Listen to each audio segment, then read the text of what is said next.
Hello out there, everyone. Today we're going to take a quick look at this Scream Factory Blu-ray release of 2001 Session 9, a Brad Anderson film.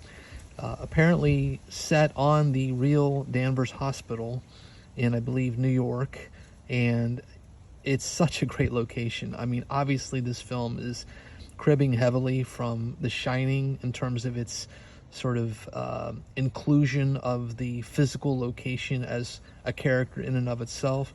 And there's no denying the I think the just the sheer dread that the location just it it oozes dread. I mean, it's got so much ambiance. It's truly a hard film to shake, quite frankly. And for anyone out there who's into urban spelunking, I guess is what they call it, just going into old, dilapidated buildings and exploring abandoned areas, this is definitely going to be right up your alley. It's a terrifically executed, low-budget horror film with a good cast. David Caruso, of course, but it also features Josh Lucas in an early role in his career.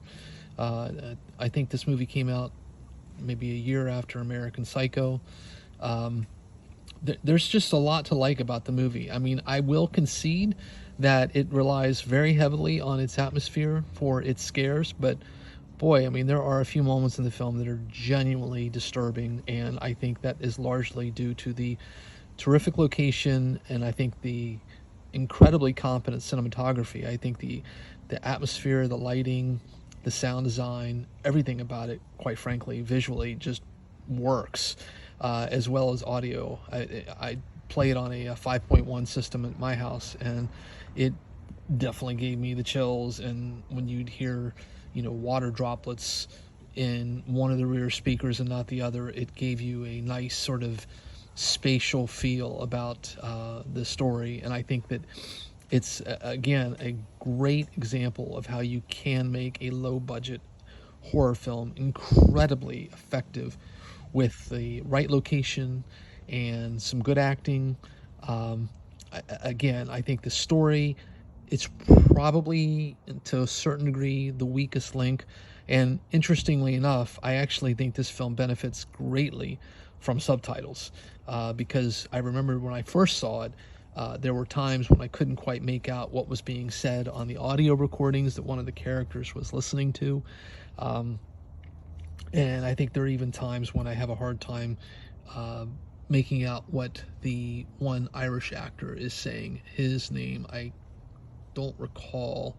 It's up there on the list, but he was in Braveheart, I believe, also. So it's got quite frankly, a really effective cast. You'll recognize several of the players in the film, and again, I think the location of the movie is just spot on. I mean, they really struck gold with that. So on balance, I would give this film a solid B, and it's not a B horror movie. I think it's actually really, it looks good. It doesn't look cheap at all. And I think that the overall net impact is one that is deserving of this Scream Factory release. And I just want to also point out that there are some really interesting supplemental features on this Scream Factory disc, including one where the horror's hallowed grounds, where they go back to the location and have a nice little unpacking session there. But I think the other documentary that's, I think it's almost an hour long, goes into the production of the film and all the effort that went into it. I think is terrific. Scream Factory really did a nice job with this release, and I think as a movie overall, this is a great example of just how effective you can be with a very modest budget.